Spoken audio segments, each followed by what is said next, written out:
Good day, this is Thumbs United. We're doing the Let's Play of Rise of the Tomb Raider. This is episode 4.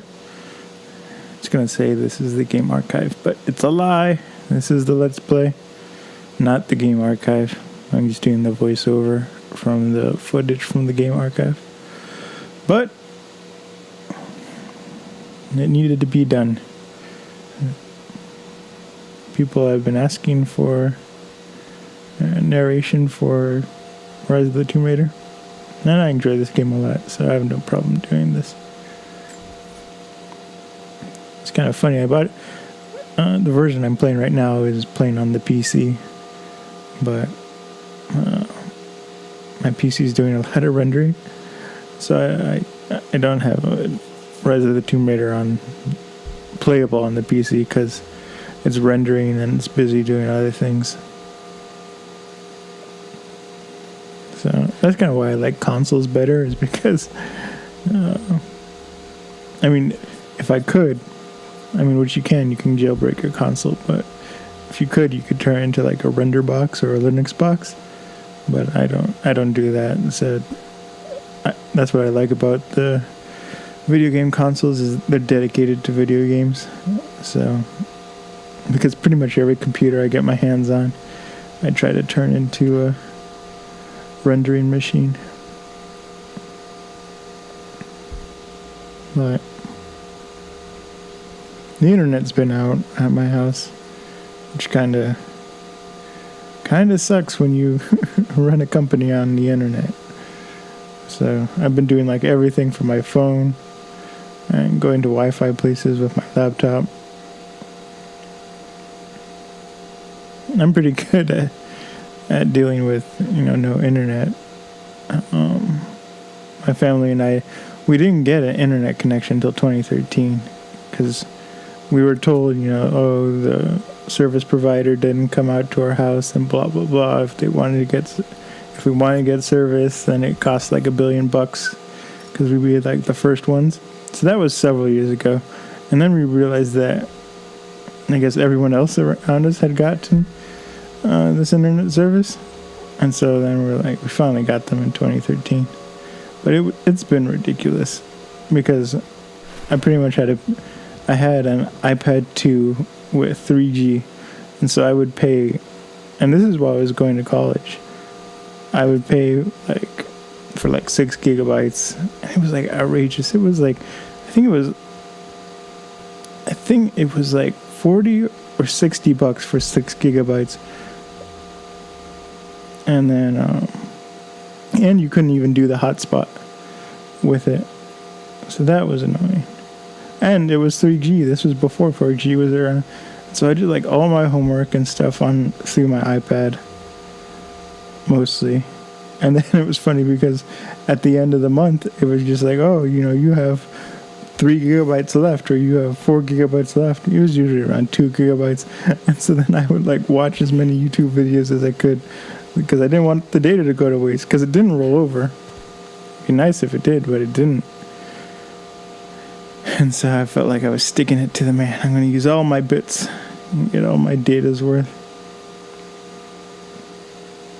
And so that was really expensive. Especially now with the high-speed internet we have now, because it's about $100 a month for unlimited, which is a lie. It's not unlimited. Last month, for September, we actually hit the data caps they have for internet, and so with the internet company we have, the data cap is a terabyte, so 1024 gigabytes. And we've done it before, but that was several months ago, and that was when all my sisters were in the house, and they all stream on Netflix and whatnot.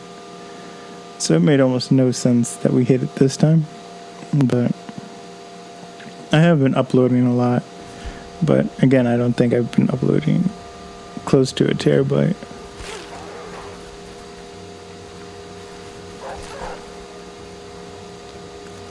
And then, yeah, so I think it was just streaming, and I'm not me. What I do is I upload the videos and then I do the vodcasts. But I mean, like actually watching other streamers, because during the weekday I would watch a couple of them in the morning and then late at night. So I think that's what threw me over.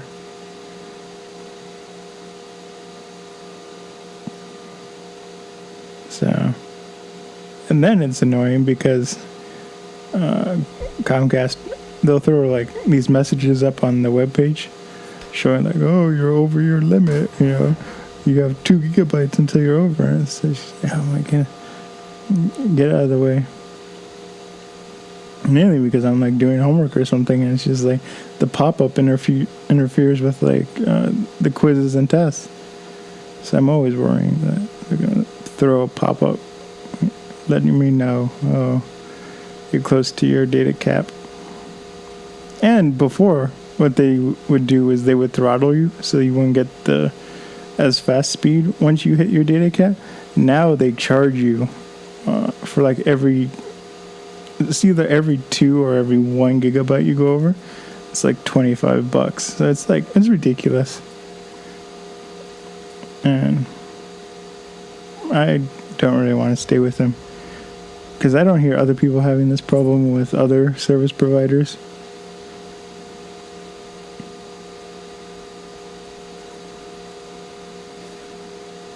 And the only reason why we got the ISP we have is just for internet.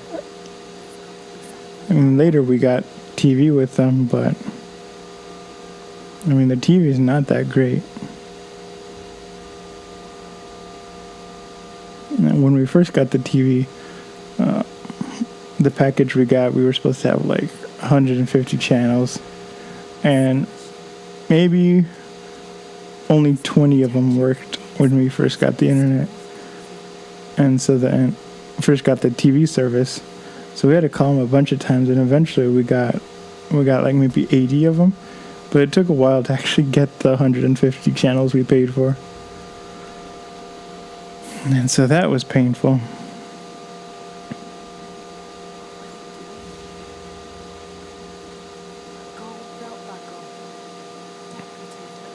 And so I don't know if I said this before, but our internet's out now. And in the other episodes I was talking about, we were getting ready to go to New York. And so I'm back from New York now, but we woke up the day we were leaving, and I was just like, oh, TV doesn't work. And so then I checked the internet, and I was like, oh, the internet didn't work. And so sometimes they turn off, your thing if your bill gets too high. Turns off your internet and TV, and so we assumed it was that. So we made a quick payment, and then we left, and we assumed it'd be working when we came back. So we come back on Monday, and the internet's still not working. So I do the usual: unplug the router and the modem and replug them in. Nothing. All the TVs, nothing's on. It's just a blank black screen. And the funny thing is, the cable box, it still has the downloaded list of the channel guide, so that part still works, but it's not actually getting the signal from for the TV or for internet. So then it was Monday night when we came home and we realized this. So we called somebody Tuesday, and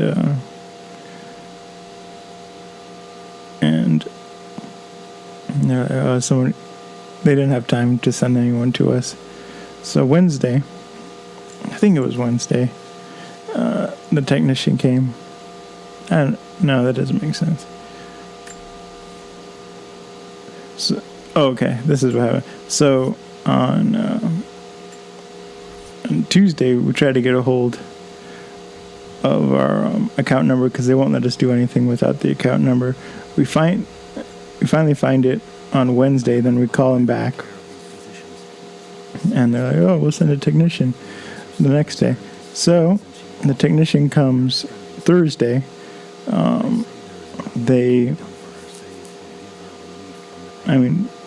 We figured out that the signal's not even coming to the house, which I kind of knew before, because When I called the ISP, they have this automated message system, and it says, oh, if you're having internet connection issues, we'll just reset your modem. They won't even transfer you to a customer service representative. That's the default.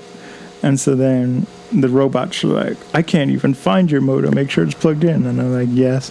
And what sucks is before you could use the buttons for it, so you could press like 1 for yes and 2 for no. No, now you have to talk into it.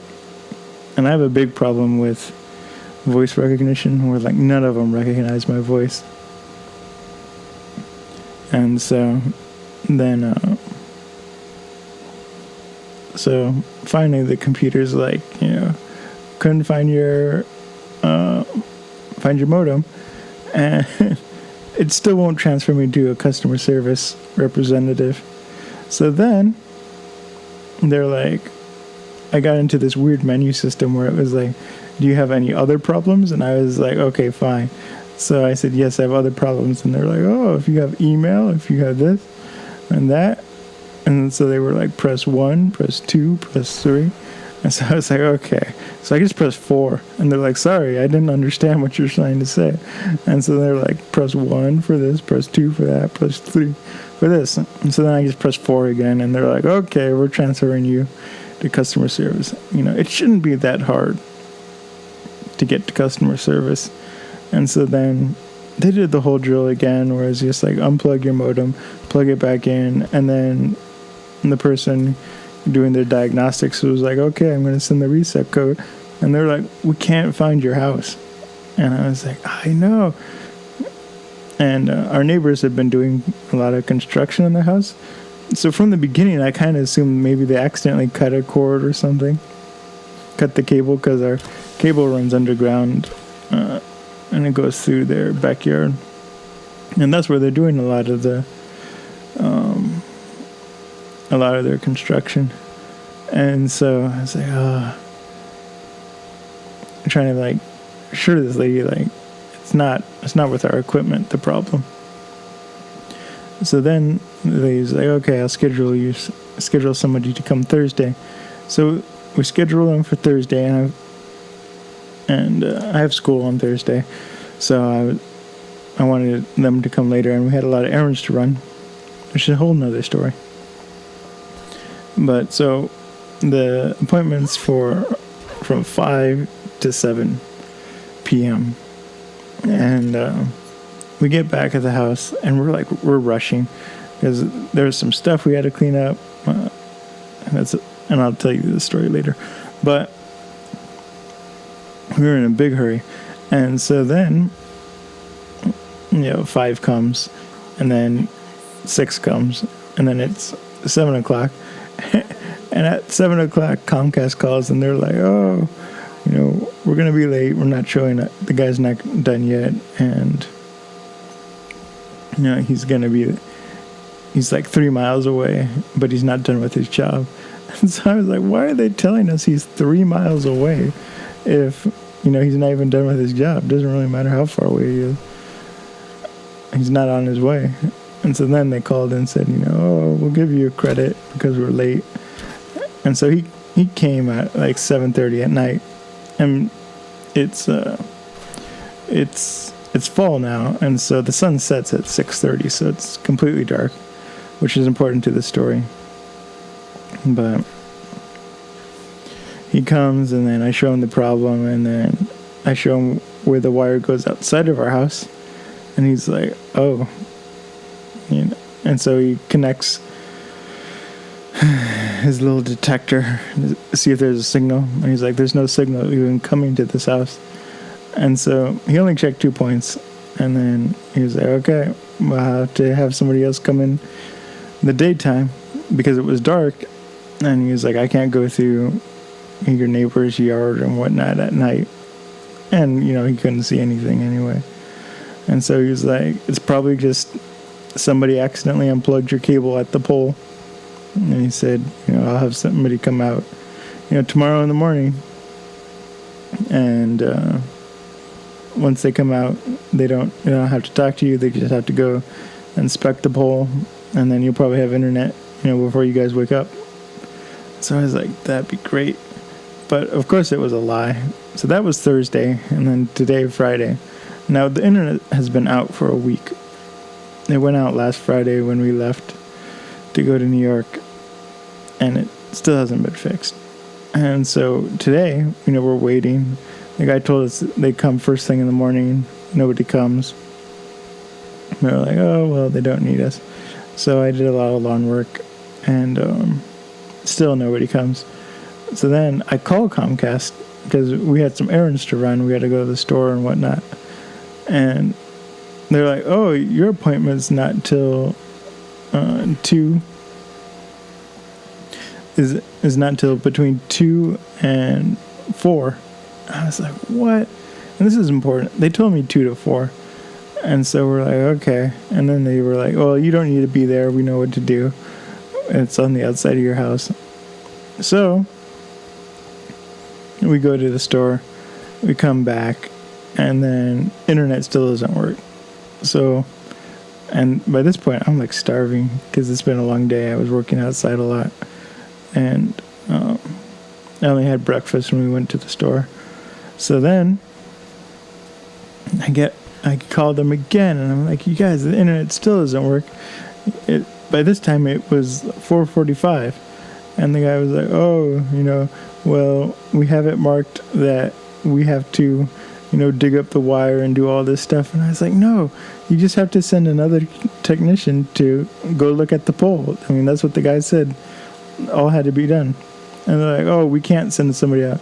So what happened was they were like, I guess they didn't get the note that the guy said, just check the pole. I didn't have time to check the pole. So Comcast assumed the guy checked the pole, but he didn't because it was too late at night.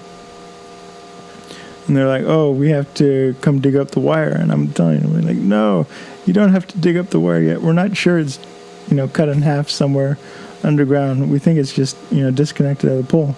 And the guy said, sometimes when they get like a new customer in town or whatnot, that they might accidentally unplug somebody else and plug the other person in. And so that's kind of what I assumed happened.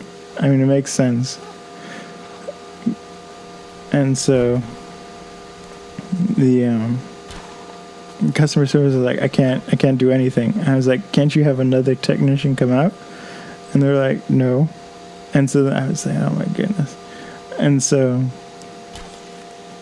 then I have them look up. I said, well, somebody was supposed to come by between 2 and 4. And what happened with that? And the guy looks it up and he's like, oh no, they're not supposed to come between 2 and 4. They're supposed to come between 2 and 5. And I was like, that's not what they told me. And because usually they're 2-hour windows, they're not 3-hour windows they give you for the estimate. And so then I was like, well, can you have somebody like double check what this guy looked? And he's like, nope. And so this is the problem. So he said, they can't have somebody come back out to look at it. But they said, okay, we have to dig around for your wire.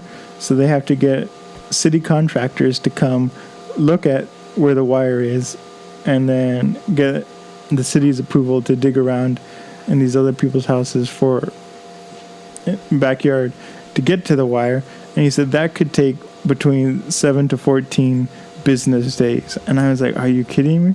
I said, the guy just said, the technician just said that it just has to be looked at the pole. So they were getting the city involved, and they wouldn't even look at their own pole.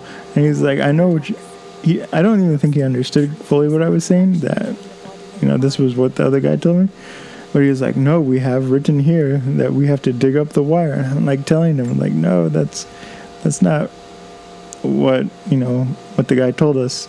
The first technician told us. And so he was like, I'm sorry, we have to dig up the wire. There's nothing else I can do.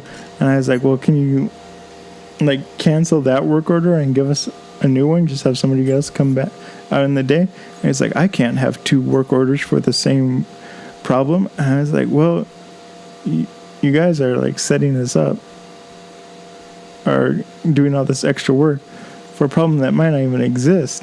And he was like, nope, you have to wait 7 to 14 business days before we can help you. We can't send anyone else out before that. So I was like, okay. And I was getting really angry. And so my mom was next to me, and she's like, you need to yell at him, blah, blah, blah, tell him all this. But, when I get angry, I'm pretty much the exact same as when I'm not angry. I'm, like, really calm and semi-quiet. And she was like, yell at him, blah, blah, blah. So I was like, okay, well, bye. And so I hung up on him, immediately called customer service again. I didn't even wait 1 second. And so I got somebody else. I was like, thank goodness, because I was worried I was going to get the same guy. Completely different.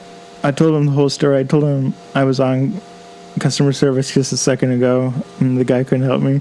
And so he's looking it up, and he's like, what you're saying, all sounds right. It seems like it was just somebody disconnected your connection at the pole.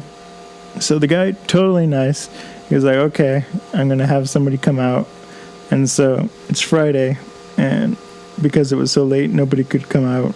We couldn't schedule anyone. But he said that the nearest they could do is Sunday. So we have to wait 2 days before we get the next technician out. And so the guy was nice, and he was like, oh yeah. And then the joke of it, he's like, well, according to our records, it says somebody came to your house from 5 to 5:30. And I was like, I've been on the phone with tech support from 4:45 to like now, and by this time it was 6. And I was like, nobody has driven up our driveway, no one has come to our house. And he was like, oh yeah, sometimes they do that. They say they go to a house, but then they don't show up. And I was like, oh my goodness.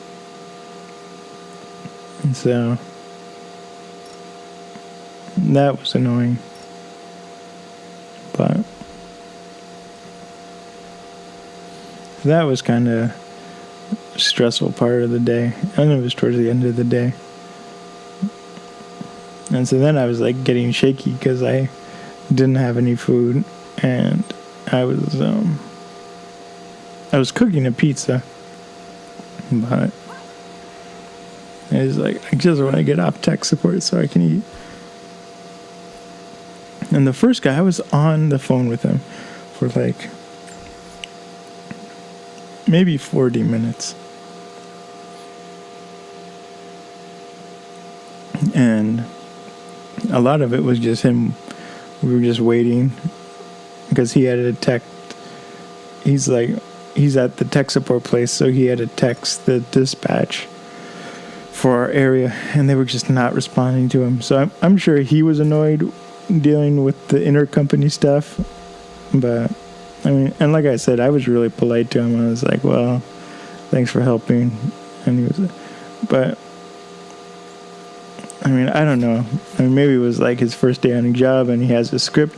Because a lot of times, they have the script and they have to follow it. They have to do everything the exact same way they do with everyone else. And even with the troubleshooting, they're like, I'm sure, you know what the problem is, but we have to go step by step by step to make sure it's nothing else. And I was like, oh. I understand. But, somebody might not know what they're talking about and just say, blah, blah, blah, blah, when all they have to do is reset the router. But a lot of times they have you go through the same steps over and over again. And the funny thing is that when I called my ISP, they're like, oh, we see a technician came to your house. How's your service work now? And I'm like, no, it doesn't work. And this is a robot. And they're like, oh. Now they direct me straight to customer service. But it's been painful. And that guy the first customer service guy was just like, there's nothing we can do, Comcast, until 7 to 14 business days. And I was like, you can't, he just would not send another person to come complete what the other person wasn't able to do. The first technician wasn't able to do. I was just like, oh. And don't get me wrong, the first technician was great. I mean, he was polite and he was nice. And luckily, he like listened to me because I told him, I said, I don't think the problem's in the house, but he checked our route modem and then he checked the signal strength, and he was like, no signal here. And I was like, let me just, because usually what they do is they want to look at every point in the house, and I was like, let me just show you the outside part coming in. And once I showed him, he was like, yeah, there's no signal even coming to this house. And so he was like, okay. He was like, what he did was he canceled the order, but he said, I'm gonna just schedule maintenance for the pole. And so that way we didn't have to pay for it, because it might be Comcast's fault. But oh my goodness, the whole day was essentially wasted. It wasn't wasted because I got a lot of work done, but it just, we kind of expect, it's been a week now, exactly a week, having no internet and no TV. I'm not bummed about the TV, but the internet is like, I have a lot of work online I have to do, and luckily I'm ahead of schedule with all my stuff, but I'm slowly starting to, if I don't get, the internet soon, I'm going to start sinking behind schedule with my projects. And so that's just like, it's frustrating.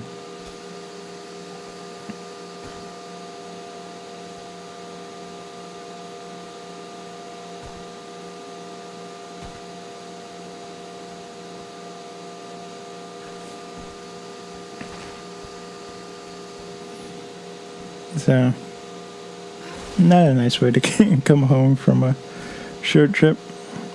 But, so I went to New York, and it was a nice trip. We didn't really do any sightseeing. We've done that before, but we just went to celebrate my sister's birthday. She lives out there because she goes to college out there, and she has a job in New York. But we saw a couple movies, and we saw Victoria and Abdul, and it was a nice story. I'm probably going to write about it on my blog on Photations.com. But it was, I don't know, I wasn't looking forward to the movie.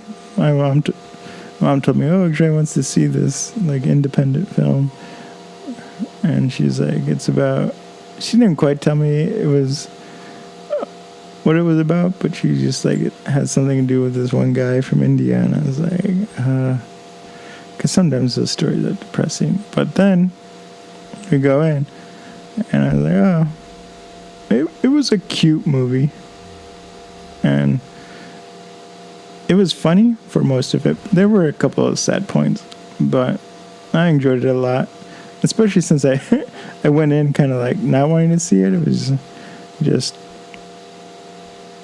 I'm glad I gave it a chance. But yeah, I never felt bored in it. The pacing was really good, and the story was kind of lighthearted. There are some like depressing things that happened in it, but it was just kind of fun. But so that was good. But Judi Dench is in it, and she's playing the Queen, and oh my goodness. They did her makeup and everything to make her look, even older. And I don't know, the movie kind of had me worried because I was like, wow, she just looked really frail and really old, and I was just like, oh my goodness, I hope you're around for a lot longer. But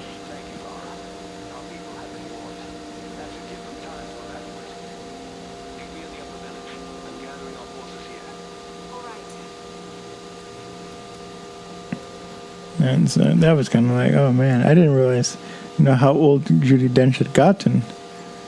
And it was really accurate, kind of like all the issues. I'm not saying Judi Dench has issues, but the issues they showed kind of with old age. It was kind of funny because they showed him within like the first 20 minutes of the film. And I was like, yep, that's what it's like. You know, kind of once you get old. And the things I kind of watched taking care of my grandmother and everything. But so that was the first movie. And then the second movie was Marshall. And for Marshall, I was kind of surprised. I knew it was going to be kind of like a historically accurate movie. But I kind of thought it was going to follow Marshall like throughout his life and stuff. But it was really interesting because it was just a movie about one case he did. And so the whole thing was presented like a mystery of who done it, and you're going through the court case. And so it was like a higher end version of Law and Order. But again, it was a really good movie, and I highly recommend you go watch it.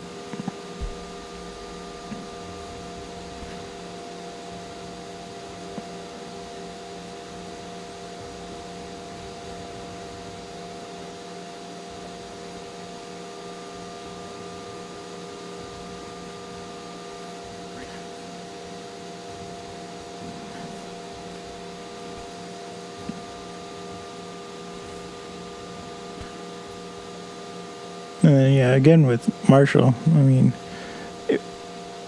there weren't really any slow points. Its pacing was pretty good too.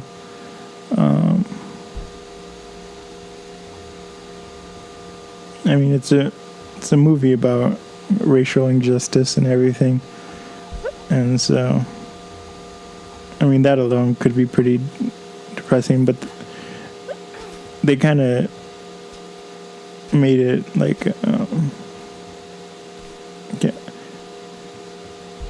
they didn't make it like overly overwhelming and whatnot. It was they made it seem like they were making real progress with each case they had that they were solving, and it was more of an uplifting movie is what I'm trying to say. So that part was good. Jacob, helicopters are headed your way. Get here as fast as you can. Get behind the barricade. Look out! Stay under cover. And so Marshall's it's a suspenseful movie, and but it's not stressful. I mean, I'd say you could take your kids to it, but there are a couple of scenes that are just, I mean, they're it's very PG-13, but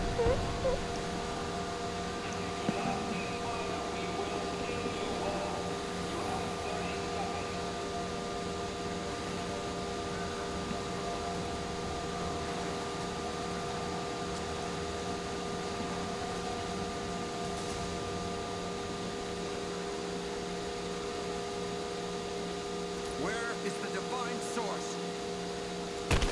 Tell me. Stop! Don't hurt anyone else!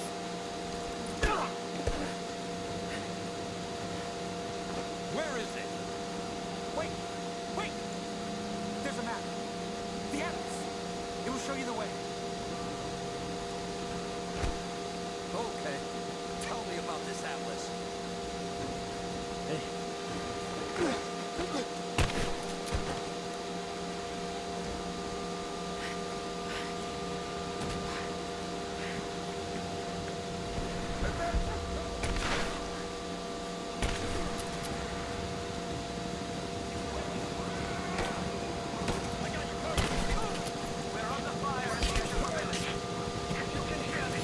and so getting to New York was a production. And so I woke up not early. It was just I had to wake up at like 7:30. And then I took my shower and I ate breakfast. Well, no, I made breakfast. And then I had to pack up the stuff for our dogs because they were going to the kennel.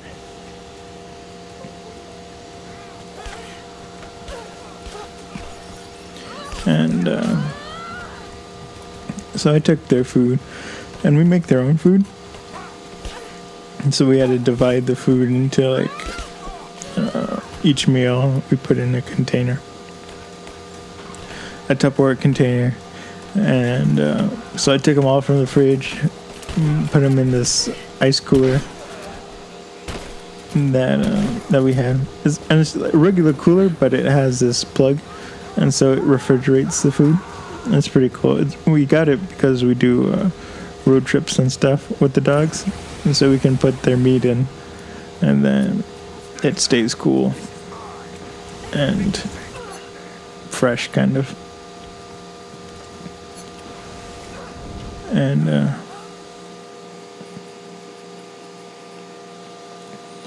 so yeah, I put it in that, and then we loaded the car with the blanket, the dog beds, and dog treats, and then I loaded the car with our suitcases and everything. And then we had to catch our cat who was in our house and put him in his cat carrier, which he hates. He hates traveling, and the kennel we drop him off at is 40 minutes away from our house, and he screams the whole way, just screeches, and so he's always really loud. But then our rescue nymph has never been to the kennel, so we didn't know how she'd do. And I mean, she really likes our cat, but our cat doesn't like the rescue nymph. She thinks she's crazy, which she kind of is. But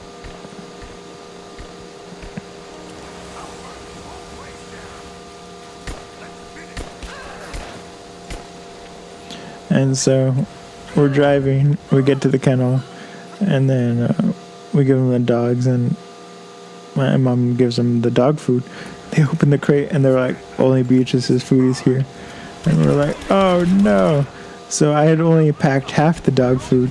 It turns out that the dog, our rescue nymph's dog food was like on the other side of the fridge, and I just didn't see it.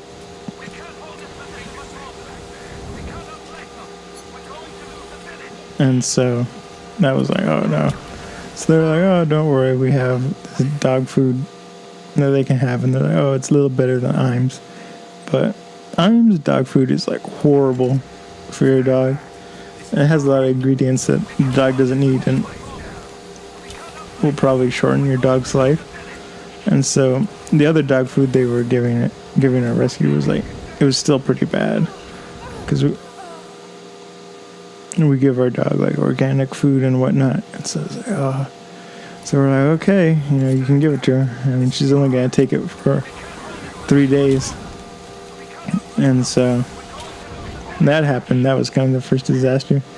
And then we get to the airport and we realized we forgot to give the kennel the dog beds and the dog treats. And so I was like, oh, can't believe we forgot that. But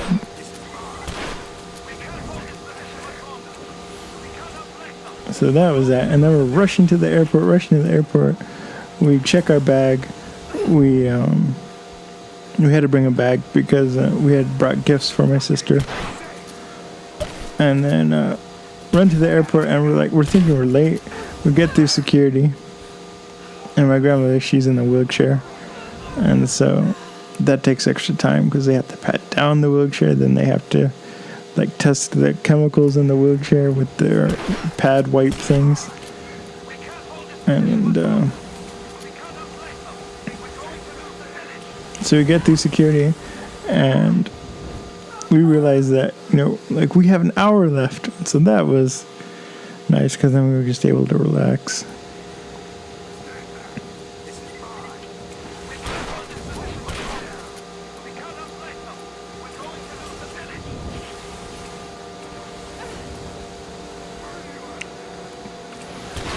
So we had like an hour left. So I don't know where we got it.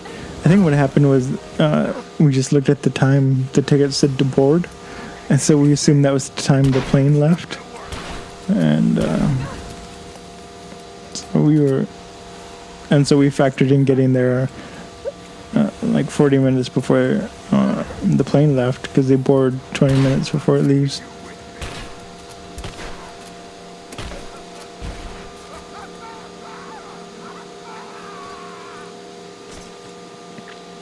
So that was nice. And then, but we were all split up. My grandmother sat by herself in essentially the front row. And this plane only sat 3 seats. It was one seat on one side and then 2 seats on the other. So I was like pretty much in the back of the plane. It was funny because the person sitting next to me, I mean, we were nice to each other, but I said hello to her and she was like, hi. And then we were just on our phones for the rest of the flight, and I just kind of looked out the window and whatnot. But that was nice, because a couple of times when I fly and I have to sit next to someone I don't know, they just want to talk like nonstop. And then, when you stop talking to them, not rudely, but like when you run out of things to say to each other, then this one person I sat next to, they would turn to the person on the other side of the row and just start chatting with them. And they just talk forever. And it's like, oh my goodness. At one point I fell asleep, and then they woke me up, because then he starts talking to the flight attendant. And they're like, oh yeah. So then she's telling like all these horror stories of people gone wrong on flights and whatnot. I just like, why? I mean, I'm relatively social. I mean, I do fine at like social engagements and whatnot, but it's just, I've never had to like talk somebody's ear off and constantly talk on the flight and whatnot. But so I never kind of understood that. I mean, I'm very much introverted.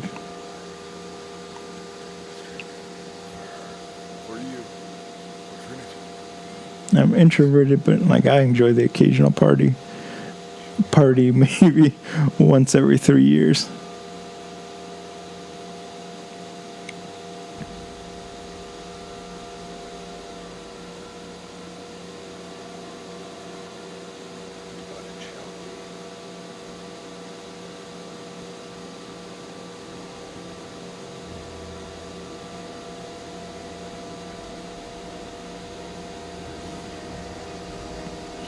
But anyway, the lady sitting next to me, one, I think she could have been a model. I mean, I don't know why she was going to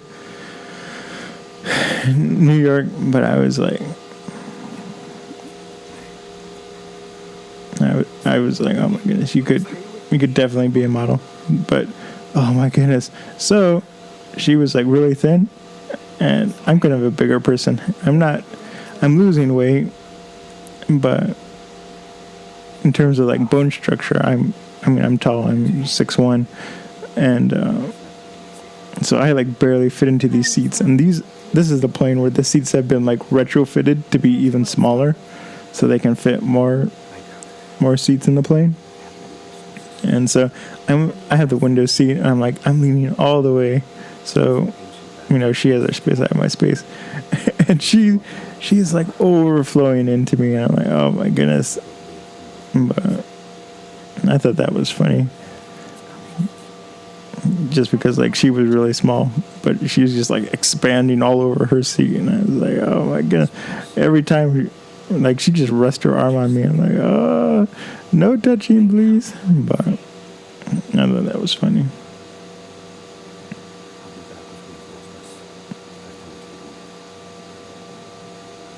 And the other thing, she was a wiggle worm. 1 second I look over and she was like scrunched up like a ball, and the other time it was just too funny. But luckily the flight was short. It was an hour and a half. Oh, and the other thing was they tried to fry us alive in the plane.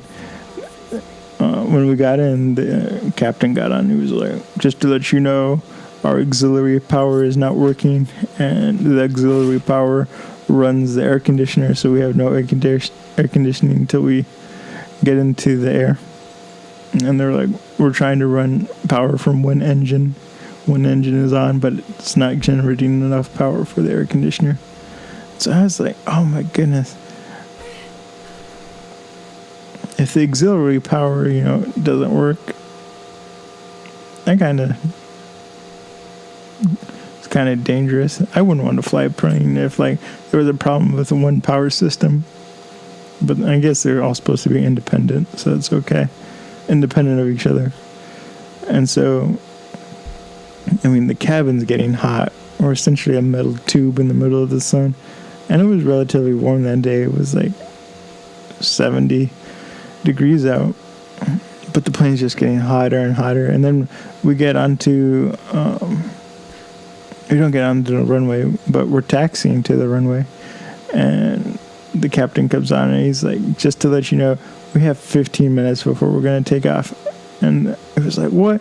Because we were in line to take off, and then the plane had to pull out of line to let somebody else go.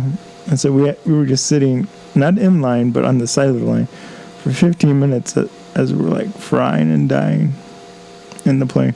And we've already been in the plane for 35 to 40 minutes waiting to leave.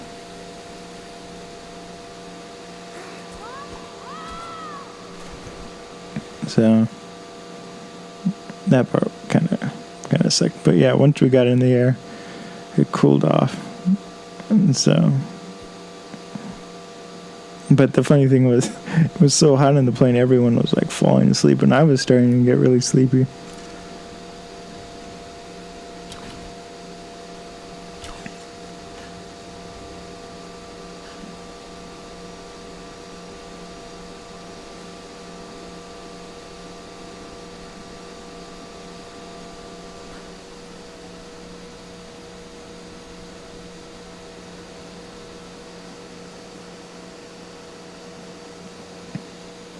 And so, pretty much, just planned.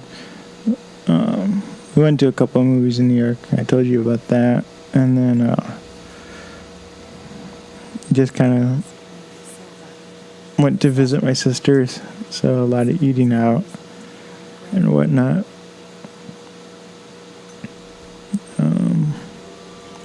In terms of food, we mainly hung out on Long Island. So there was this place called Angelino's, and they have gluten-free pizza, and it was good. I wanted to eat at this place called Cafe Formaggio, but we just ran out of time. So next time, I usually eat there because they have gluten-free food. But then we ate at this one organic restaurant. It's a cafe, and their portions were really small. And I ordered this frittata, which is kind of scrambled eggs turned into it's kind of it's not like a cake, but it's hard to describe. If you had tortilla española, it's like that. But it's almost like a pie that's made out of eggs and other vegetables. So I got that. And they only gave me a quarter of it. It's a quarter of a circle. And I was like, you should have given me the whole thing. Because even if they gave me all 4 slices, it would still be a small frittata. But no, they only give you a fourth of it. And I was like, wow. And so the place was smaller food but higher prices, but it tasted really good. And then, oh my goodness, I got a gluten-free cookie, and first off, it wasn't a cookie. They say it was a cookie, but it was actually it was like a brownie, but it was so rich. It was really good. So that was another good place. I don't remember the name. But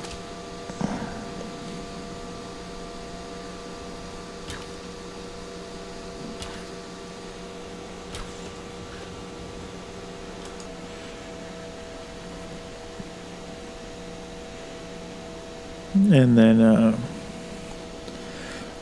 in the earlier episodes, I was talking about this kind of homeopathic medicine I took.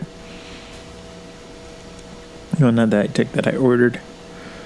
And it's for like anti-anxiety, but it's also for, they say like for like if you have grief or whatnot, or it's also for like some types of stomach pain. But I was like, okay, I'll take it because of my allergies, I do have a lot of stomach pain. So I was like, even if the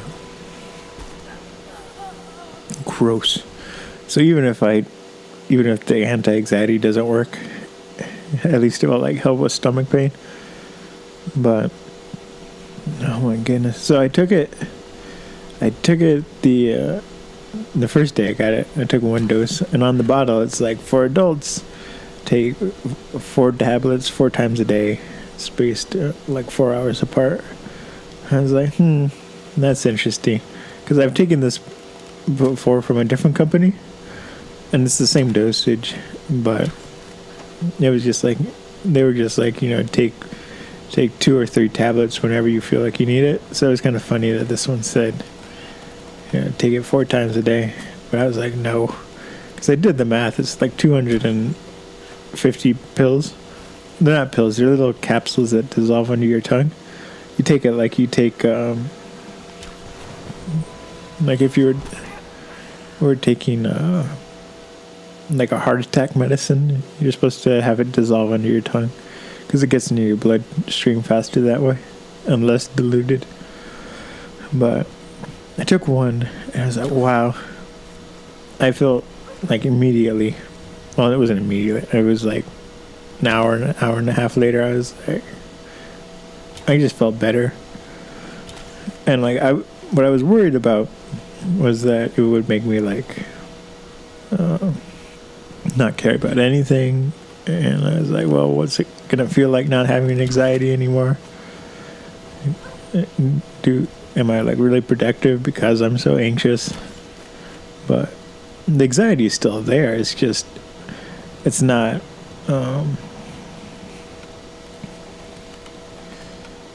like so intense where it's easy to step back away from the anxiety. And it's just like, you feel it, you know what it is, and you still feel the anxiety, but it's not like it's not pushing out other emotions. You can just kind of say, okay, I acknowledge you exist, but that's not the most important thing to worry about. And you're still worrying about it, but it's just like, you don't it doesn't stress you. So I still have the anxiety and whatnot, but it's not stressful anymore. So that's nice. And so then while I was traveling to New York, said you can take 4 doses a day, but I took 3, and then the next day I took none because I didn't need it, and I just felt totally fine. In fact, it felt like it kind of reset myself, so that I just felt more relaxed and even less depressed. Like, I just felt better, and so then I was like, okay. And so now I take 2 doses a day, now that I know it doesn't affect me negatively. And what's nice is I can stop anytime, and there's no like crazy withdrawal like with other medicine I've taken. Like, I've actually taken antidepressants, and what they don't tell you is, like, if you want to get off antidepressants, it takes a long time. I was on an antidepressant for 2 years, and finally my doctor and I decided, it wasn't working. It wasn't the best one for me. And that's another thing they don't tell you is, like, antidepressants work differently for everyone.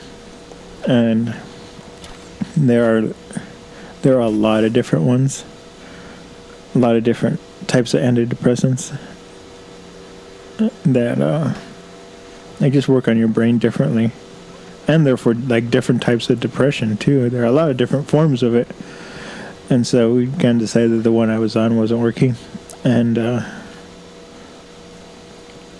was on a medium dose, and it took almost a year and a quarter to scale off the antidepressant.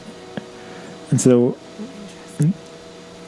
and the withdrawal symptoms every time you went down a dosage were like really intense, just intense migraines, and it felt like you felt really nauseous, you wanted to throw up, and it just felt like the whole world was spinning and whatnot. And so, I mean, if you need antidepressants, and you usually know when you need them. I mean, I recommend them, but they are hard to get off of.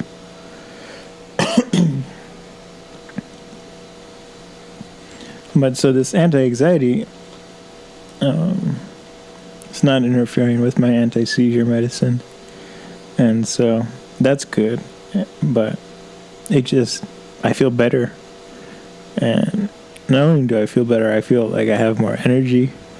Like today, I woke up at 8 in the morning, and I didn't have my alarm set or anything. I was just like, okay, I'm ready to start. Well, I actually woke up at 4 in the morning, and I was really surprised because I felt rested and I felt great, and I was like, oh, the day hasn't started yet, the sun's still down, so I went back to bed. But then I woke up at 8. I got a lot of work done. And then it was funny because when I went with my mom to the store, we went to Costco. I was really surprised because it was like, it's only 3 p.m. I've gotten so much work done. I thought it'd be like 5 or whatnot. So that was nice. And so I really feel like this homeopathic medicine is worked a lot better than the antidepressant I was taking.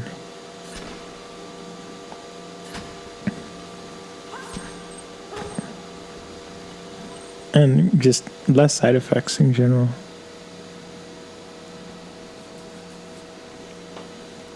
And so I've been taking it for about 2 weeks now. Well, a week and a half.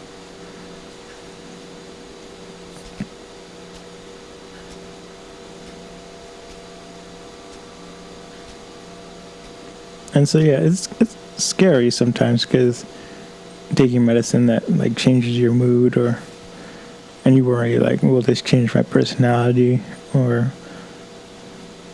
whatnot. And I've had a bad reaction to medicine in the past, and so I mean it's pretty scary stuff. But I had no problem with this.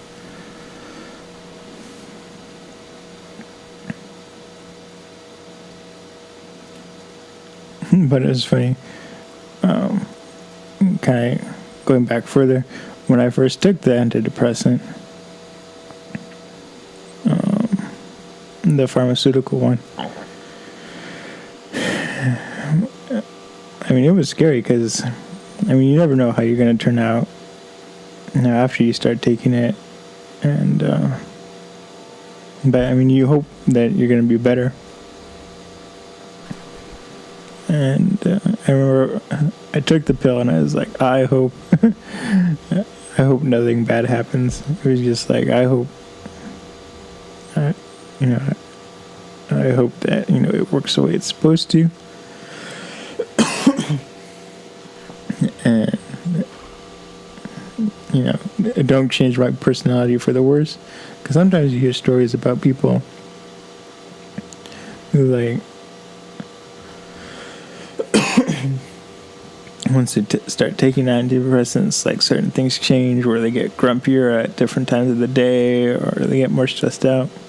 And there was this friend I had, and he said he can't take any form of painkiller because he gets like immediately grumpy the second it starts wearing off. So he says, it's better just not to take any painkillers for himself, because he said like the mood change he goes through is not worth it. And so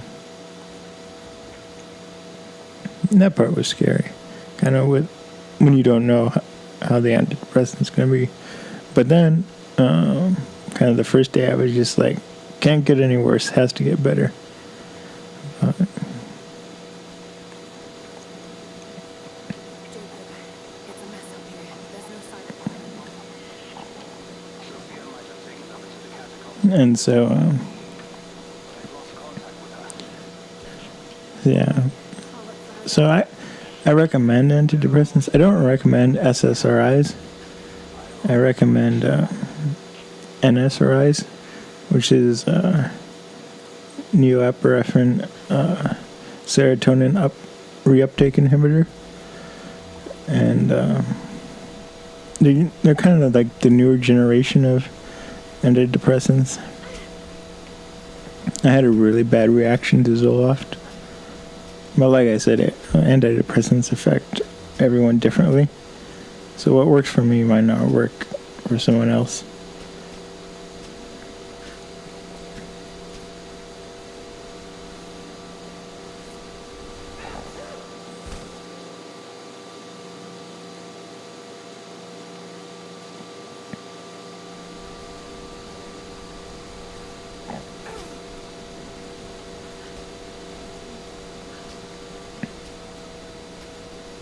But then, so this is the week and a half.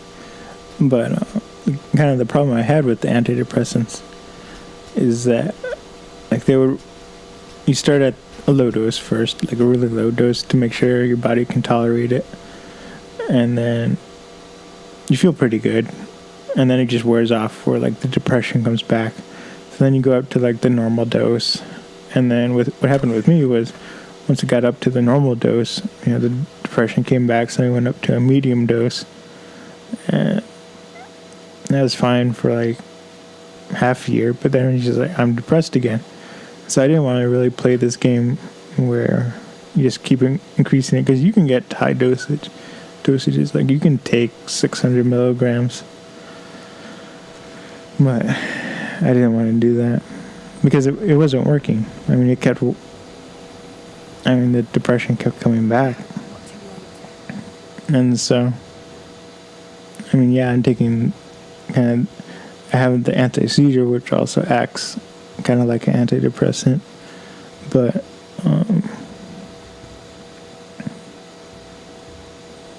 I just hope that, like, the combination with the homeopathic medicine, that, it's not something that has to scale up, because if I'm taking it and then, like, the depression comes back, it's just like, I'm not, like, giving up, but I'm gonna stop taking the homeopathic one, because I don't like taking too high a dose of anything.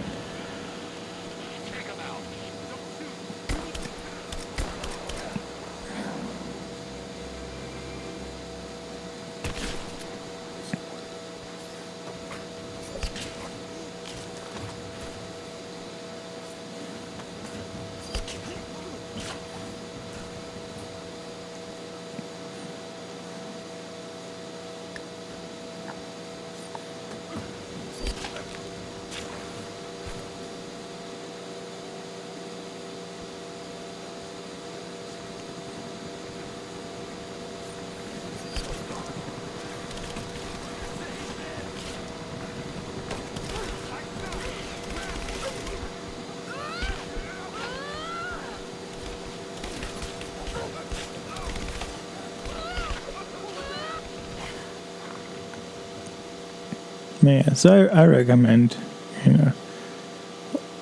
talking to a doctor or a therapist, before you start taking antidepressants. I mean, it's like an emergency, and you kind of know, like, when you have a crisis or whatnot. But just make sure you talk to a professional, and never go in saying, like, oh, I need this specific antidepressant I saw on TV or whatnot. Just kind of just talk to the doctor and let them choose from like their experience which ones work the best. Because there are some that are like advertised on TV that are just not covered by insurance and are like really expensive.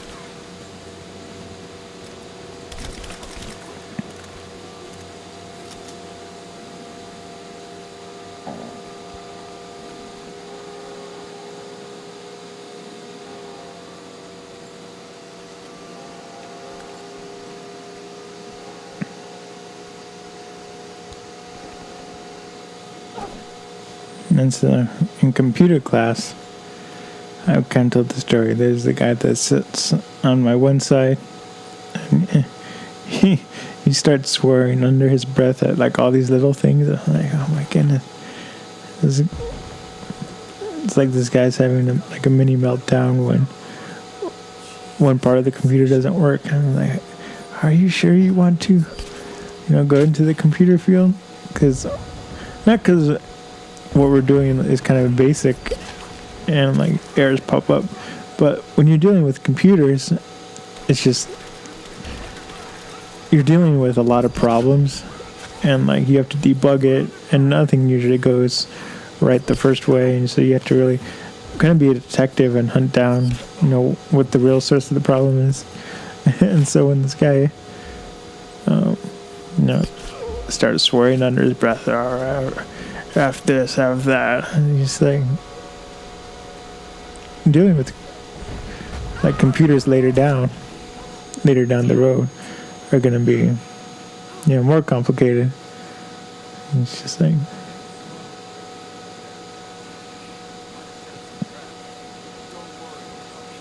it's just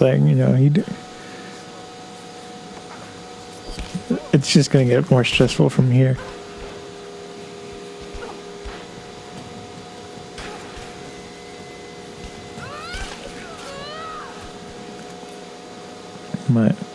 But that's not what the story is about. It's not about that guy.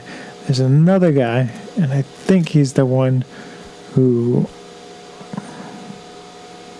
No, he's older. He's like maybe 35, 38. But it's funny because every time I come into class and I come like 15 minutes early, he's sitting there and he's playing his... he's playing it with his laptop, like all these YouTube videos about different computer parts and stuff, and he's just like, just go to like the manufacturer's website and read about it, because that's pretty much what the videos are. You're just reading tech specs.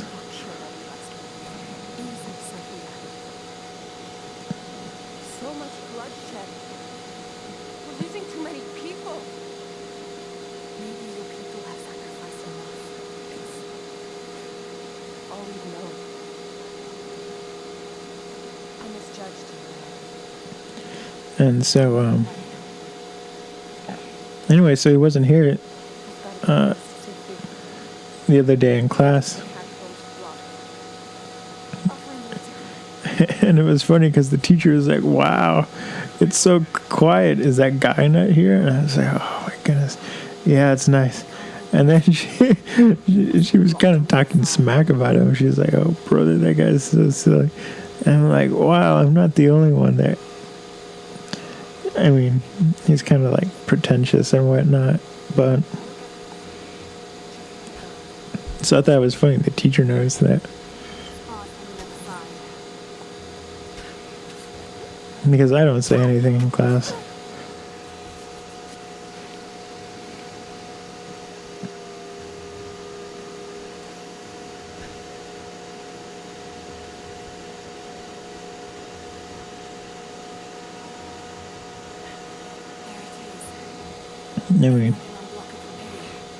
I mean, I talk a little bit and I answer some questions, but I avoid talking like the plague.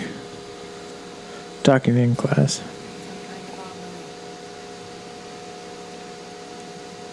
And then in my art class, oh my goodness, the teacher gave me a heart attack because we took the midterms, and she was like, and so a week passed, and then she didn't give us back our test right at the beginning, but she was like, just to let you know, I'm doing this like extra credit thing where you can take your test and re-answer the essay questions, and if the essay question is better the second time, she'll take the score of the second attempt.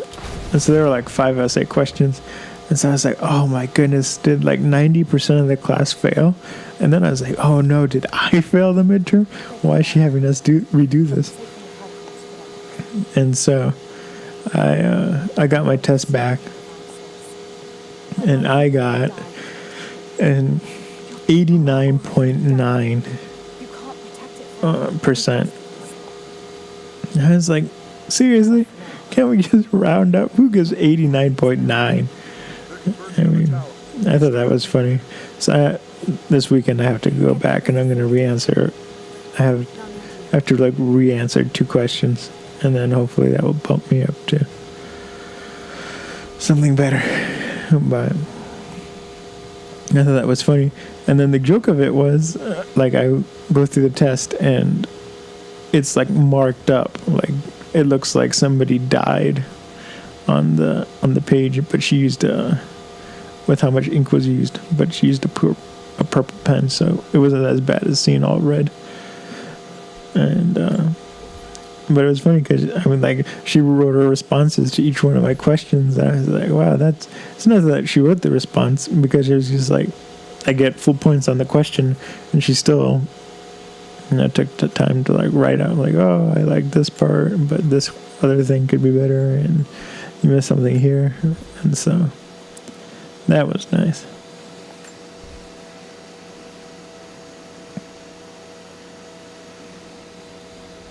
But yeah, she really gave me a heart attack when she said, a lot of people have to redo their test. So luckily I don't think she was talking about me, but and I don't know. A lot of times people think like they'll get an easy class, and then it's easy for like the first half of the class, and then you take the test and it's like really like you're expected a lot from, like you expect to go into like great detail. And I kind of knew, like, because I've taken other classes, that those are the classes that trick you.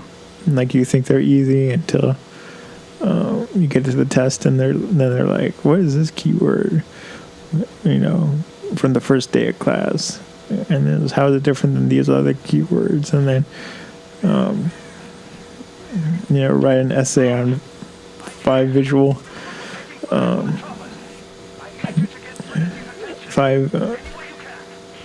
visual characteristics the artist tried to employ to do this. And so it's just, some of it is subjective, but you still have to talk about it and write about it using like art methodologies. But like I said, I expected it, because there have been plenty of classes I take where you think, oh, this is easy as a piece of cake, and then you get to the test and it's just like, oh my goodness, it is not easy. So I think a lot of the other students got kind of tricked by that, mainly because they're a lot younger. I mean, this is a requirement class. It's a humanities class, so a lot of the degrees require not this class, but require you take some humanities. So a lot of students take like their humanities at this level first, and oh my goodness, it's just like everyone is like a teenager in that class, and I'm the oldest person there, and so that's funny. So the class like really makes me feel old.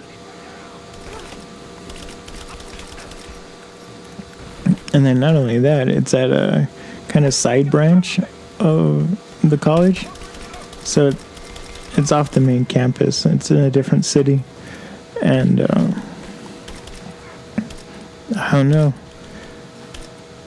I don't know if the college doubles as like a high school or whatnot, but the people there are like so young, and I'm like, oh my goodness, is this what I looked like when I was in high school? But it definitely makes me feel old.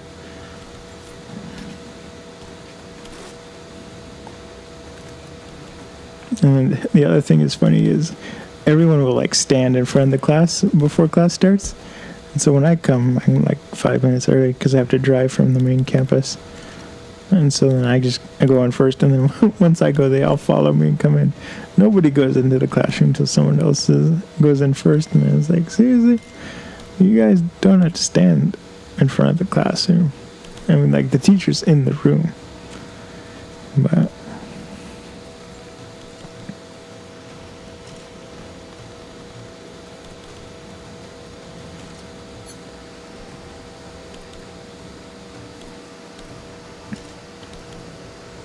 and so our main teacher on Tuesday told us that we could redo the test and resubmit it. But she also told us we have a substitute teacher on Thursday. And oh my goodness, this substitute teacher was something else. First off, we had a video we had to watch in class. And the video was good, but the worksheet was ridiculous. It was like 20 questions, and so we had to answer each question as the video talked about it. But the questions were out of order, so you had to constantly be flipping back and forth to make sure the video didn't talk about it. And there were a lot of kind of like trick questions where, you think there was like this one 5-part question that seemed like it was answered early on in the film, but then it turned out they gave like one answer to the question, which with each topic change. And so it was like you got part of the question answered like every 10 minutes.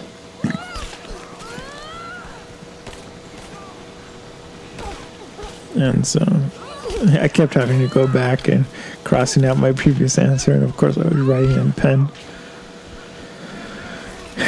But so then the movie ends, and we only have like 15 minutes to class ends, and the substitute teacher, kind of starts lecturing, and I was like, "What?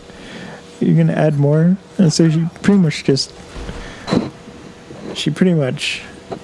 just repeated what the video said, but then it was this like funny moment where she was like, "Oh, has anyone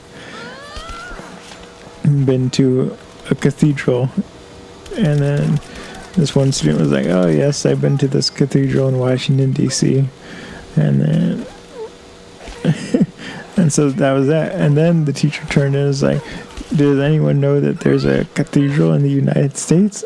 And we just look at the person who answered, and then we look at the teacher, and we're like, "Did the teacher not hear that this lady just said she'd been to a cathedral in the United States?" And so then nobody answered, and then she was like, "Any brave souls?" And I was like, "Oh my goodness." And then and so then after no one answered, she was like, "Oh, there's one in Washington DC," which was really weird because that's what we thought, but it's just like, I don't know why she didn't register that the student said, she'd been to the one in Washington, D.C. And then she turned around and asked, has anyone been to the Washington, D.C. cathedral?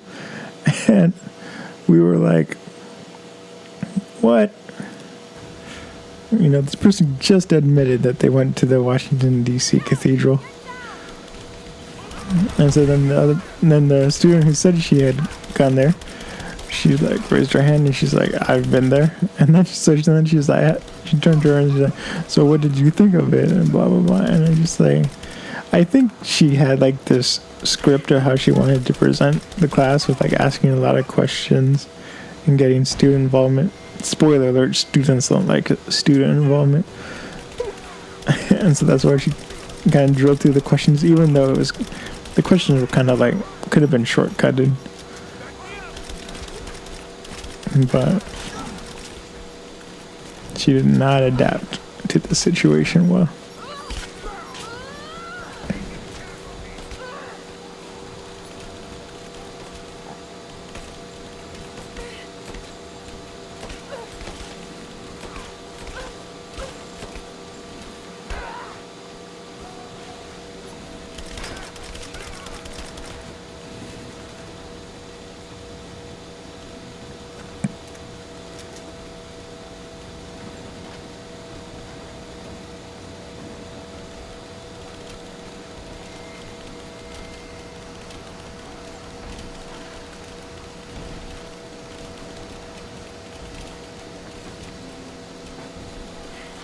Jacob, it looks like we've got the upper hand. Good work. Those choppers should be in range soon. They're here.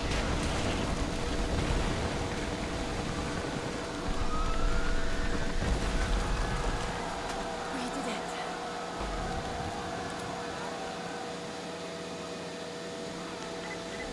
Laura, are you there? Trinity is swarming the tower. We're trapped in the catacombs beneath. Dan, just hold on. I'm on my way.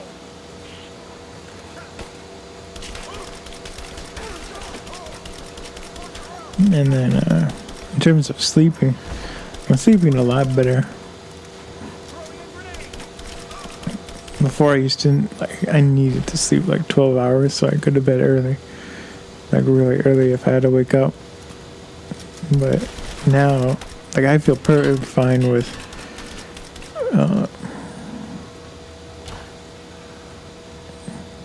7 or even 6 hours of sleep. I don't feel like as groggy when I wake up. And I think it's the new medicine I added.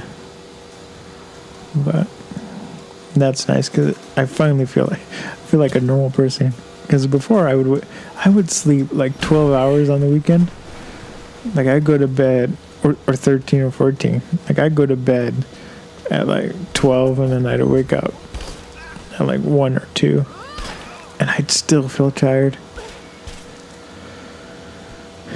And I never figured out why or figured out how to like change that, because at the high school I went to, it was an hour away,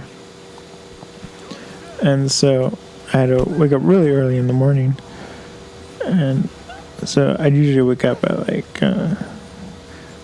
5, and we had to leave the house at 6:30 if we wanted to get there, like slightly early, but 7 was the latest we could leave by. But really we had to leave by 6:30, and due to traffic and everything. And so then I would wake up at like 4 in the morning, which is an hour earlier than I had to wake up, so that I could go play Halo in the morning, and then I'd do my homework after school and go straight to sleep like really early. But still, when in high school, when I had a lot more energy and didn't need to sleep as much. But as I got older, I don't know what happened. I just slowed down and whatnot.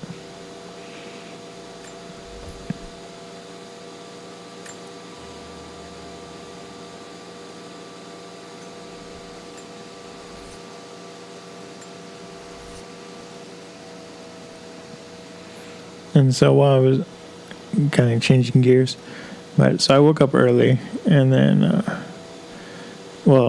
yesterday, before the first internet technician came, finished school, and then I went to the tractor store where we bought our lawnmower from, and I got a belt for our they called it the material exchange something, but it's essentially a vacuum that attaches to your lawnmower, and it like sucks up the clippings and the leaves and puts it in the bags that are behind the lawnmower.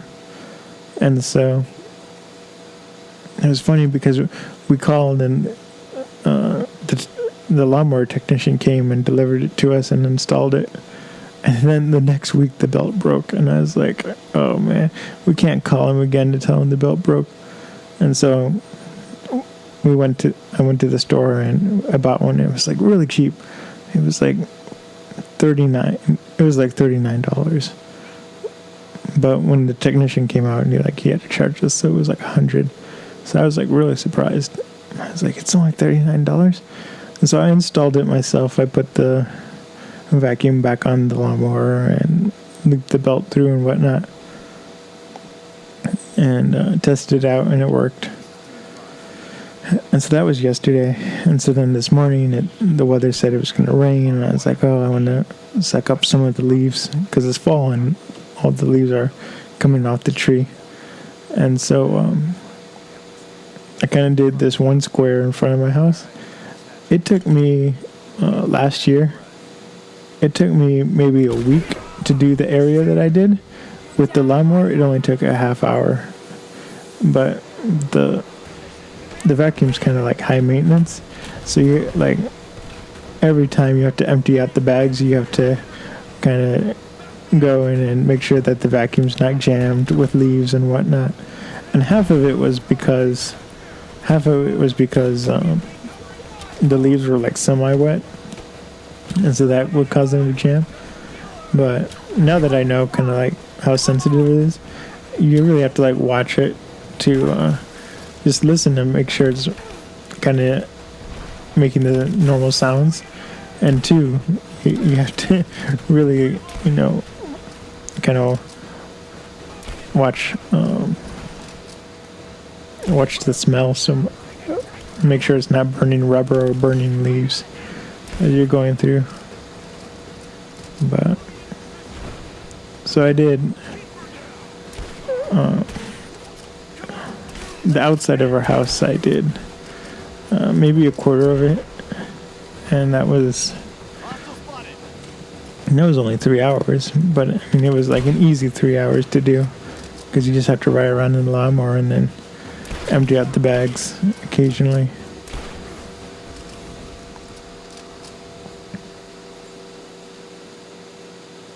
But yeah, it's so much easier. And like last year was a real pain because it took me 2 months to gather all the leaves, and that was working almost every day, and my back just killed me. I mean, it was not a one-person job.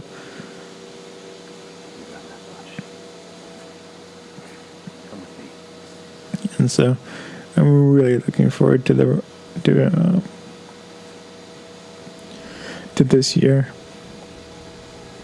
because I mean, with the vacuum on the lawnmower, it's just so much easier and faster. I'm probably going to be done with all the leaves that have fallen, and most of them have fallen, but I'm probably going to be done with the leaves before Monday, and today's Friday.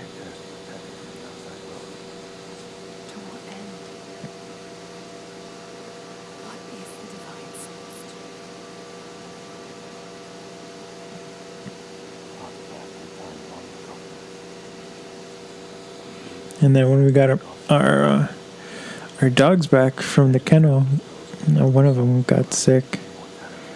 I mean, we didn't know she was sick at the beginning, but we brought him back to the house, and we leave him in the kitchen to sleep. And then we woke up, and one of them had diarrhea, and I was like, oh God. And so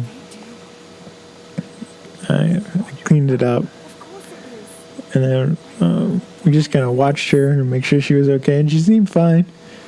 And then the next day, so we're like, okay, we're gonna leave you out in the kitchen instead of like leaving her in the crate. Again, she had diarrhea, but she had it in 2 places, and we're like, oh no.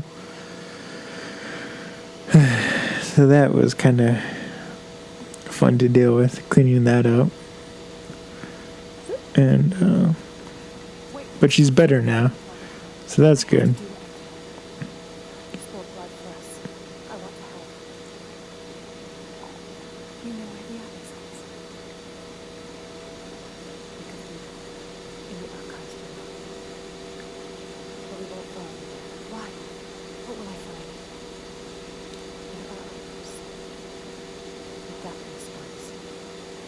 deathless ones. But My father believes they will stop Trinity. You can't take that chance. I know. Here. Take this. It'll help you reach the computer. so I don't know if the dog got sick just from the excitement of being in the kennel and coming back home or whatnot.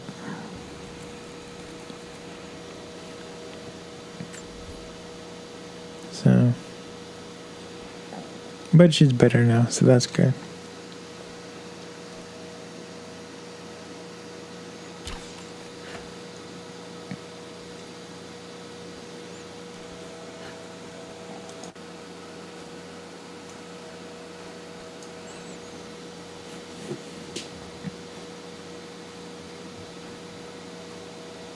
And so now that this has been a week without internet, and I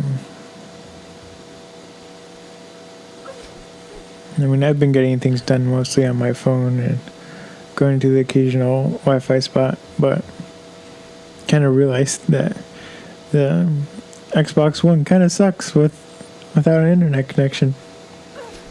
I have a 500 gigabyte Xbox One S, and it well, one, it can't fit all of the games I have. I don't have many games. I have like 12 games for it. But I had to go and uninstall a bunch of them because I wanted to play a couple of different ones on the internet. And so I beat the games I installed, and I was like, okay, I want to install them, but there's no internet, so I can't download the other games I want to play.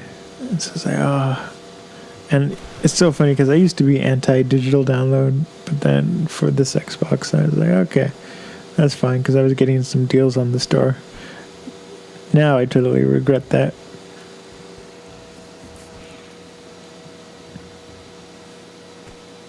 Mainly because, no internet. You can't re-download your games. I mean, I have a couple of disc games for the Xbox, but those, I'm not sure. But when I installed them the first time, I mean, I just load the disc and then it installs. It made me do an update. So I don't know if it saves the fact that it needs to update the game, because I had to erase the game to make room for, mainly for Mass Effect when I installed that. So I don't know if when I put the disc back in, if it's going to force an update on me, even though it's not connected to the internet, which I hope is not the case. But the joke of it is, I uninstalled Batman Arkham Knight. I uninstalled Mass Effect Andromeda because I beat it, and I was like, I'm going to play it later, but in like several months from now. And so I uninstalled all these single player games, and then I installed Destiny and whatnot because I wanted to play online. And now there's no internet, so I have Destiny installed on my Xbox and a couple other games, but no internet connection. So I was like, I wish I didn't delete Arkham Knight, because I kind of started another playthrough through it. Yeah, it's funny because with Arkham Knight, I mean, I really sympathize with Batman, but all the villains are like, they're all craving Batman's attention. And so it's just funny because there are parts where Joker's like, you have to come battle me, do this and that. And it's just like, I don't even want to deal with you. And Batman has so many villains he has to deal with on a daily basis that the game made me realize like how exhausting it must be to be Batman.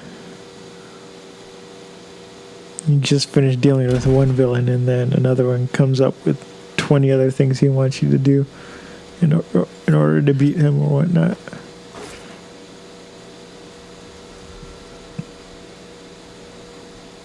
And the villains are really seeking attention.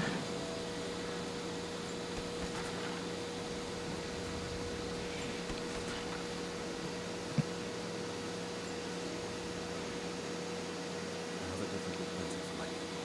There are more deaths than births now.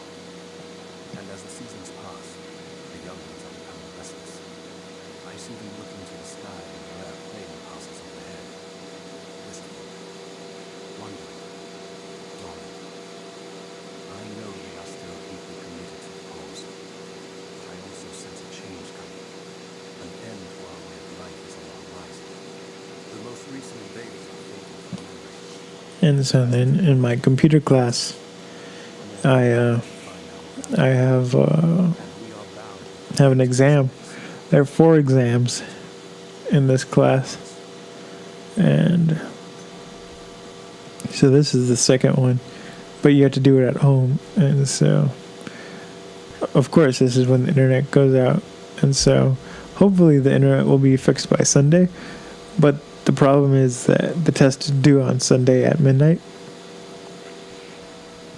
and so I'm gonna have to go on campus at school and use a school computer. But mainly because I only trust the school's internet. Like, I could go to a Panera or a coffee shop, but the way the test works, you can only open it once, and so once you start it, you have to finish it. And then if something happens to your internet connection, like if you only complete 25 of the questions, that's it. All the other ones are marked wrong, and then you fail the test. And I've actually done that where I was taking a test on my iPad. It was a take-home accounting test, and Safari and that's the web browser, it just crashed. And then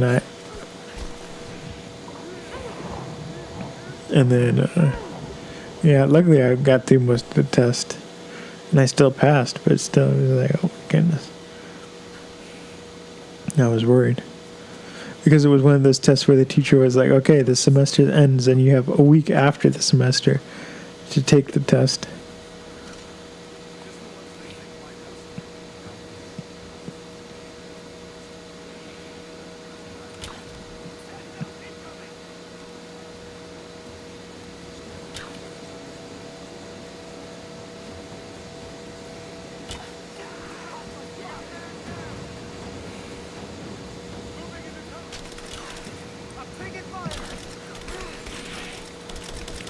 So yeah, I probably have to go to my college and take the test.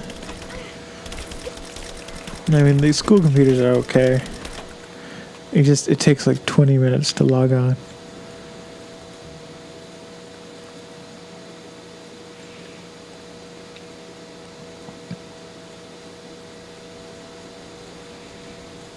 But once they log on, I mean, the computers are relatively fast.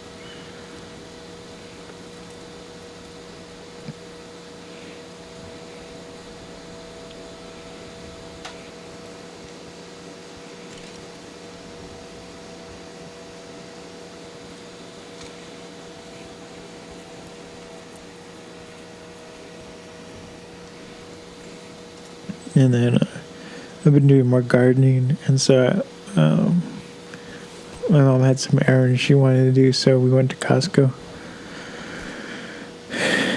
And like usually when we go to Costco, it ends up being like $300 because we get so much food. I mean, there's like 6 of us living in the house, and so we go through a lot of food fast. But this time we went, and the only thing we got was like a lawn bag, a couple of sets of lawn bags. There's like 10 in each pack, so we got 30 of them. And then we got, what else we got? And then we got like a block of cheese and some salt for the sidewalk, which is what we used to melt the ice. And that was it. And it's funny because the person in front of us was like, I heard their price, and they're like, they only got $70 worth of things. And then they checked us out, and ours was $70. And I was like, what a coincidence. everyone in this line, their price, their checkout price is gonna be $70. But so it was like the least amount of stuff we've ever gotten. And so we took my grandmother with us, and it was funny because she essentially went. There are these people that sell. They don't sell. They like advertise like different brands of food, and so they have like little samples of what they're kind of advertising for you to buy. So my grandma would go to like each person and like take a sample and eat it, which is good because we're trying to get her to eat more. But I thought that was kind of funny. Oh, and the other thing we got was a gluten-free pizza. It's a 3-pack, but it's a brand I really like. And so the joke of it was it cost $15. And the funny thing is, like, if I go to a restaurant and order a gluten-free pizza, it's like it's $15, and that's just for one pizza. And the one pizza is usually smaller than the pizza in this box that we get. And so, and the other thing is, this pizza from Costco, you get 3 of them.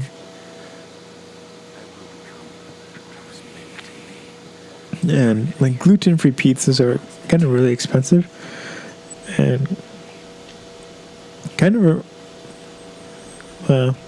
it's not a rip-off. I mean, they're okay, but like a Domino's gluten-free pizza costs around $10, and it's smaller than a small regular pizza that has gluten in it. And so it's ridiculous because like they have these advertisements like you can get a medium pizza for $5, but no, a gluten-free one will cost $10, and it's a small pizza. And so like most of the time when I order a pizza, like a pizza from Domino's, I have to get like 2 of them, because one does not fill you up.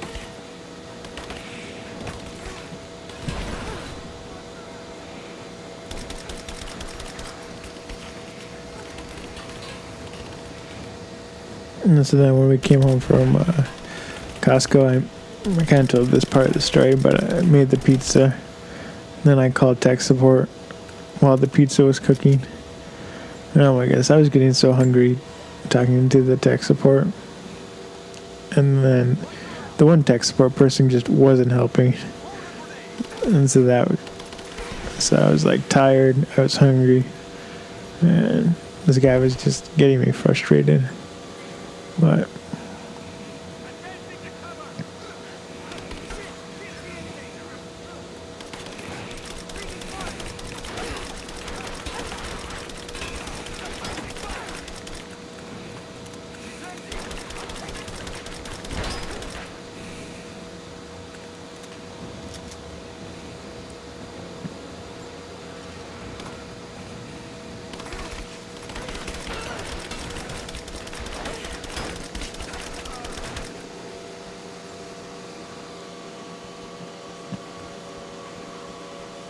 so this has been a Thumbs United Let's Play.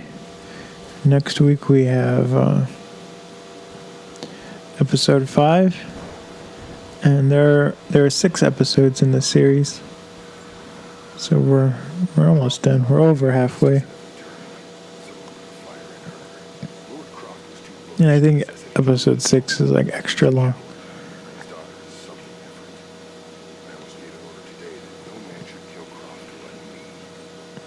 Thumbs United is part of LCD Productions. You can kind of see the other work we do. There's Photations and PhotationStore.com.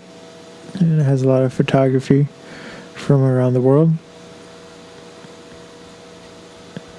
And then Live to Tape is releasing publicly now. And they're doing the first series is Storytime with time-lapse photography from all over America. And then So yeah, you can check us out. If you go to lcd-productions.com, you can see everything that we produce. And there's a lot of it there. Fucking illness. My body.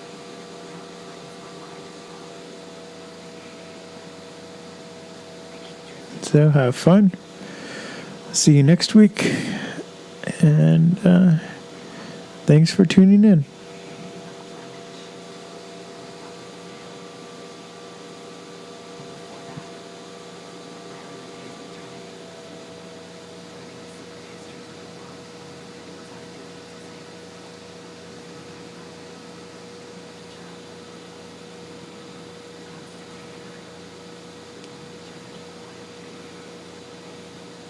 Oh, and one more thing.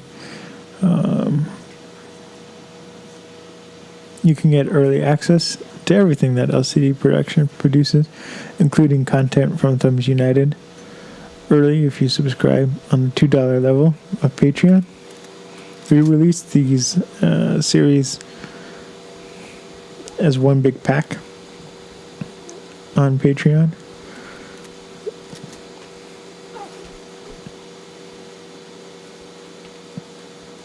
And then Flotations releases early access videos and early access photography to Patreon first before releasing publicly. And Live to Tape releases an episode a month, but it releases an episode 1 month to Patreon before it releases it's released publicly on YouTube. So you get a lot of early access videos and whatnot. Videos and photography.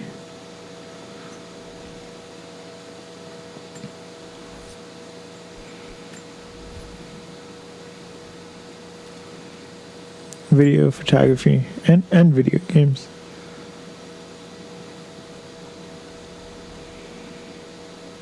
But thanks again for tuning in.